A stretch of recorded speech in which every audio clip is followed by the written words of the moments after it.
Hey everybody, welcome back to the Wednesday show. You never know what you're going to get on the Wednesday show. Today, we're going to talk about me, because I can, because some of you are probably curious.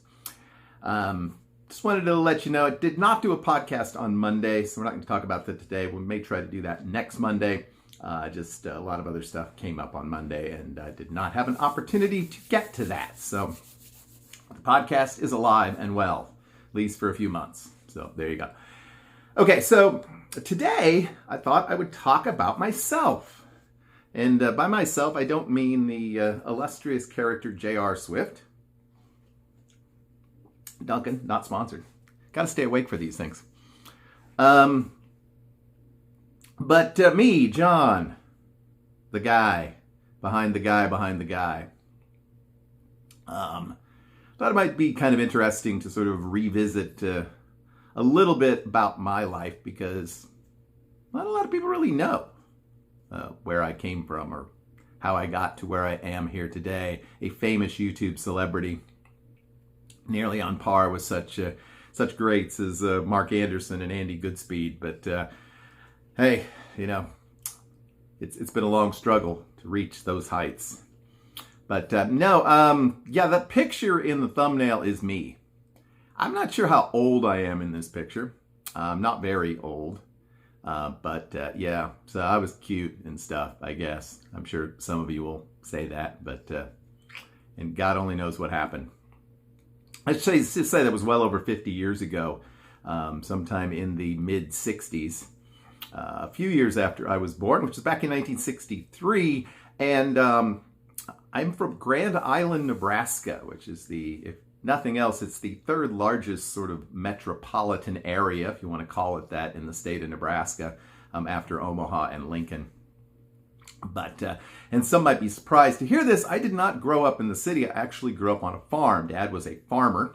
I think farmed ultimately about 320 acres, mostly corn, but some soybeans, would, raise some alfalfa, mostly, I think, to bale the hay and such. None of which was good for me, because I, at least as a child, and still to some degree today, I have a bit of hay fever. And so my participation in outdoor farm activities, particularly in the summer into early fall, was not pleasant. I suppose I managed to worm out of some of those farm chores, because I would sneeze profusely and my arms would break out. And so when I got old enough, I got to drive the tractor while Dad picked up the bales, because me picking up bales would not be a good thing. But I was almost from the very beginning not a farm kid.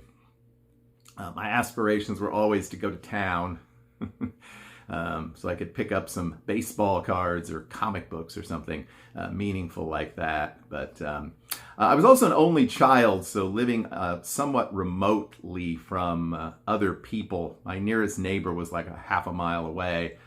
Fortunately, it was a kid I went to school with, so we did a lot of times in the summertime we'd hang out. But again, there was no other kids around. So we did have a pretty major league extended family in the area. So the aunts and uncles and cousins were a big part of growing up. Everybody's birthday meant a party of some sort. Although mine usually got shared with a couple of other people, because there was enough people in the extended family that birthdays tended to coincide. So you grouped them together, I guess. But yeah, I mean, I at the time of growing up, I always said Grand Island is a great place to live, but I wouldn't want to visit there. It's gotten a little rough around the edges, as have a lot of small towns.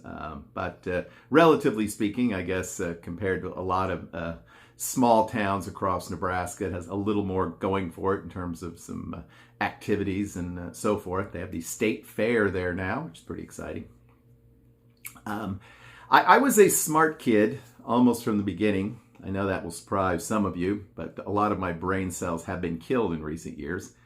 But so yeah, I guess I was sort of and I was really annoying, even more than I am now. My grandfather used to make little cassette tapes of me talking, and I was really an annoying little kid, and really full of myself, I guess. So So school was always easy for me, and I actually went to a one-room schoolhouse for the first 4 years. Yeah, genuinely a one-room schoolhouse, just like Abe Lincoln. In fact, the second place that I went for a couple of years, we did not have indoor plumbing, so we had an outhouse. So that's the kind of primitive upbringing that I come from. We were probably poor. I didn't know that at the time, but mom and dad were very frugal. But we always took vacations, and I think I mentioned this when I was talking about my dad last spring. We always had like a week or so in the summertime where we'd get away and go visit some sort of scenic area in the country. But and those are really our cherished memories. So yeah, I had an active imagination, plenty of imaginary friends. I needed them because I didn't really have that many real ones, at least none that were close by. But like I said, school was pretty easy for me. Ultimately, I went to a larger sort of consolidated school and graduated from high school. I was only third in my class, but that's because I took the hard courses, unlike the girls that finished 1 and 2. Let's just go with that. I was a National Merit Scholar, which is pretty exciting, I guess. And I wanted to go to school anywhere but somewhere in Nebraska, which is where everybody else went. May have been a mistake for the first year or two because I was really homesick, but I ended up coming to the University of Kansas here in Lawrence, and I've stayed. I've been here now for 40 years, basically. So there you go. Got my degree. Originally, I was going to do computer science, and it was going to be like philosophy, and ultimately, I ended up with a degree in political science, which is worth almost as much as a degree in philosophy. I actually went to graduate school for a couple of years. I was even a sort of teaching assistant instructor sort of person for a while, but ultimately, I kind of ran out of gas on graduate school, so I work for Walmart now, and I have for over 30 years. And it's not the best job in the world, but it pays the bills. It really does, actually, and has even permitted me many opportunities to go to Vegas in my spare time. Have good benefits, have a lot of vacation time at this point in my career, I guess. So that's probably what I'm going to continue to do, unless this YouTube thing just blows up. But I'm not really expecting that. And so a lot of my friends have been people over the years that I've worked with. Still in touch with a few people that I went to school with, either undergrad or graduate school, are still friends as well. But never married, never really close, honestly. No one I was that interested in was that interested in me, I guess. But I suppose I was somewhat naive and dense when it came to dealing with women, and I probably still am. We've got our fingers crossed. There's a good prospect right now. Maybe better than a prospect, but yeah, we won't get into that today. Let's see what our time frame is. We're about 8:30. And I didn't go to Vegas for the first time until I was 32, I guess. Yeah, I was 32 years old the first time I went to Vegas, which I think I've told that story before. Before that, I used to travel other places. I have been out to the Pacific Northwest, the Seattle area and around Washington. A couple of times out to California, particularly in the Bay Area, Sacramento, that part of the country. Also have visited Reno and Tahoe. Chicago a couple of different times. St. Louis is about a 5-hour drive. There was a period of time when I went there all the time. Haven't been in a while, but St. Louis is a pretty good place to visit as far as touristy sort of things to do.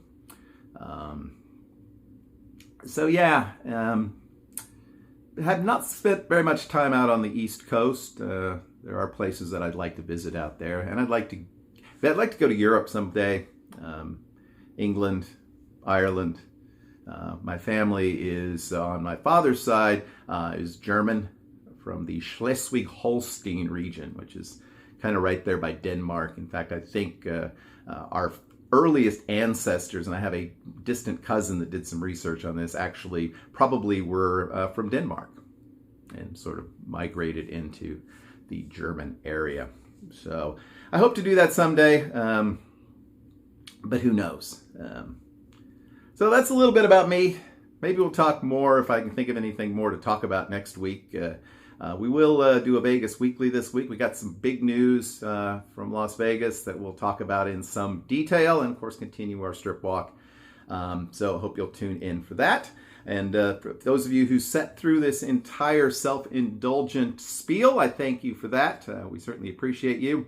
If you enjoyed this or you've enjoyed the channel, please consider like, commenting, and subscribing. It makes me feel good about myself. So there you go. All right, guys. Take care. We'll talk to you soon. Bye-bye.